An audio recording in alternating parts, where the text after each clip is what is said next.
بسم الله الرحمن الرحيم. الحمد لله والصلاة والسلام على رسول الله صلى الله عليه وسلم. ugu horeyn xukuumadahan waxaan aad uga xunnahay mashaqada iyo dhibaatada mar kale ka dhacday gobolka Sanaag gaar ahaan degmada Ceelaf Weyn deegaanada ka tirsan magaalada degmada Daraweyne. arintaasi wax kasta oo dunida ka dhaca qadar Ilaahay ba ku dhacaan. waxaanu dad muslimiin ah oo hoggaansan xukunka Ilaahay iyo qadihiisa iyo qadarka intaba. hase yeeshee haddana taasi cudurdaar uma noqon karto falalka dhacaya laguma didifayn karo. aadamuhu isagaa dunidan Ilaahay khaliif uga dhiga.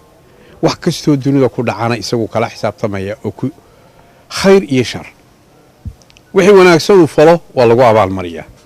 wixii xun ee uu sameeyana waa lagu ciqaabaa. sidaas oo kale inaga dhexdeedana wixii wanaagsan ee ummadahan inoo kordha waa jamanaynaa waa bogaadinaynaa. wixii xun ee dhexdeena ka dhacana waxa aynu waajib inagu aynaynu muxuu ahaayey xumaanta ka hortagno wax ka qabanno dhaliilo iyo wixii la mid ah. arrinta halkaa ka dhacday waa arrin fool xumo leh. waanu cambaaraynaynaa xukuumad ahaan. ma aha arrin aanu dul qaadanayno qarankan in nabaddiisa iyo deganaanshihiisa. qarankan nabaddiisu waa mid mudamina oo aan cidina ku xadgudbi karin. waa xukuumadda qarankan waajibaadka saaran. xukuumadda madaxweyne Axmed Silaanyo waxay ka mid tahay nabadgelyadu ahamiyadaha ugu waaweyn. waa meelaha ugu xoog badan ee aanu hantida ummaddan ku bixinno. dhacdooyin fara badan iyo isku dhacyo badan oo dhacay ayaanu xallinaa maalin walba. xikmad iyo xeeladba waanu ku xallinaa. xoogna waanu ku xallinaa. dhibaatooyinka cunfi keliya iyo cudud kuma xallinno. caqli iyo cudud baanu ku xallinaa oon isbarbar wadnaa. waa sida ay u xalliyaan dowladaha waxgarad xukuumadaha waxgaradkaa ee waayaragnimada leh. arrintaas xukuumaanu ka soo saaray. qaybaa fulay xukuumadii. xukuumo adag baanu ka soo saaray. waxbaa fulay. qaybta dambe waxaa xukuumadaasi ay u fuli waayeen. ma ahayn in dadka aanu isku eegin. ma ahayn liidnimo xukuumad ahaan naga timi. duruufaha adag ee yimi ee abaaruhu ka mid ahaayeen baa sababay inuu dheeraado in la xallili waayo dhibaatadii meesha ka dhacday. abaar baa dalka ka dhacday weyn. abaartaasi dhulka ugu adag ee ay ka dhacday waxaa ka mid a gobolka Sanaag gaar ahaan degmada ay dadka walaalaha ee isdhiig talaalay ay yaalaan. way hayaabeen. qaar baa Puntland u kacay. qaar baa galbeed u soo kacay. qaar baa buuraha ka dhacay. waxa weeye dhibaato weyn. dadka ugu maanta caydhoobay ugu riiqda badanna way ka mid yihiin. dhinac waanu ka taageeraynay. dhinacna waxaanu uga turaynay inay isdilaan oo waanu kala ilaalinaynay. markaad wax sahlan maaha. duruuf Ilaahay keeno dabiiciya markaad qofka ka gargaarayso iyo miduu farihiisa ku samaysanayo nabadgelyo darraa markaad ka gargaarayso. waa laba arrimood oo adag inay gartaan oo hoosta ka xariiqaan oo ay meel dheer ugu xardhanata ayaa waajiba. iskumaanu eegin. waxaanu geeynay ciidamadii qaranka ugu adkaa qaybo ka mid ah. dhiiggoodaanu ku kala hagoogan. haddaan ciidamadaasi kala ilaalayn maanta aqoon xumada halkaa ka muuqataa waxbaba iskamay reebeen. hadday tay tamaanta dhacday waa khasaaro weyn. 7 qof iyo 18 qof oo meel ku dhaaman waa khasaaro weyn oo laga xumaado. waa aqoon darro. hase yeeshee haddana way ka badnaan lahayd. geerida Ilaah baa haya. ma odhanayno cidima dhiman doonto. horena waa loo dhintay waana la dhiman doonaa. laakiin waxaanu leenahay ma jirto amniga cid dalkan iyo deganaanshihiisa cid khalkhal gelin kartaa ma jirto. una dulqaadan mayno.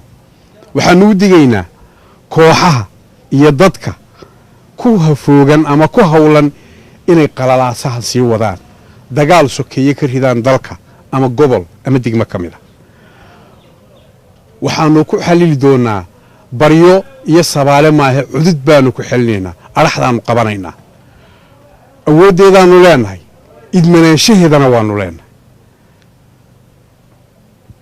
waxa weeyaan wixii halkaa ka dhacay dadkii ku dhintay ilaahay subxaanahu wa tacaala ha u naxariisto waa ka tacsiyaynaa qoysaskii iyo qaraabadii ay ka geeriyoodeen wixii bukana alla ha shaafi shaydaan baa ka adeegay aqoon xumaa ka talisay waxaynu u baahnay inaynu ka waay aragno waxaanu ugu baaqaynaa bulshada walaalaha ee deegaanada ceelaf weyn darar weyne iyo dogoble ee fitnada shaydaanku dhex dhigay inay isu hiloobaan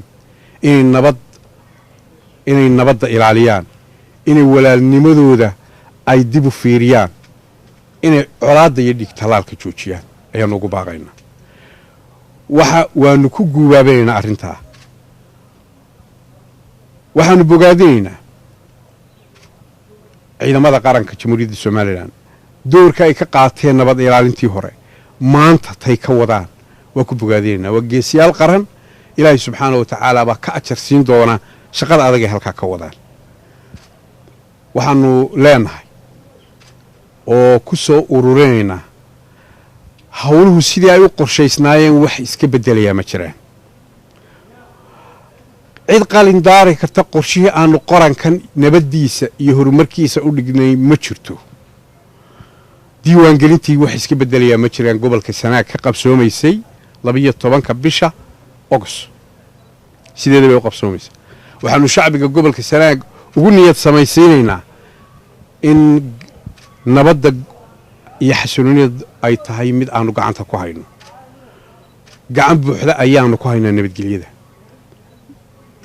waanu ka walwal tiraynaa oran mayno qofna ma dhiman doono ilaah baa wax dila walaw kuntum fii buruujin mushayadatin la adrakakum almowt ilaahay baa subxaana wa tacaala rasuulkiisii subanaa ayuu ku yidhi markii ay gaaladu yidhahdeen nebi maxamed waa inaga dhiman doonaa kacaankiisana wuu inaga baaqan doonaa oo wuu gamaari doonaa dabkiisu innaka mayitun wa innahu mayituun adna waad dhimanaysaa yana nebi maxamedoo way dhiman doonaan hadday iyagu dhintaan ma yaga waari haddaad adigu dhimato ma yaga waari doono buu ilaahay subxana wa tacaala naf weliba geeri bay dhadhaminaysaa ma damaanad qaadayna inaan la dhiman ama qof dambe la dilin waxaanu se damaanad qaadaynaa inaan nabadgelyada iyo xasiloonida dalkan aan khalkhal la gelin karin nolosha iyo kala dambaynta iyo horumarka iyo geedi socodka dimuqraadiyadda iyo doorashooyinka iyaan cidina ku safaadi karin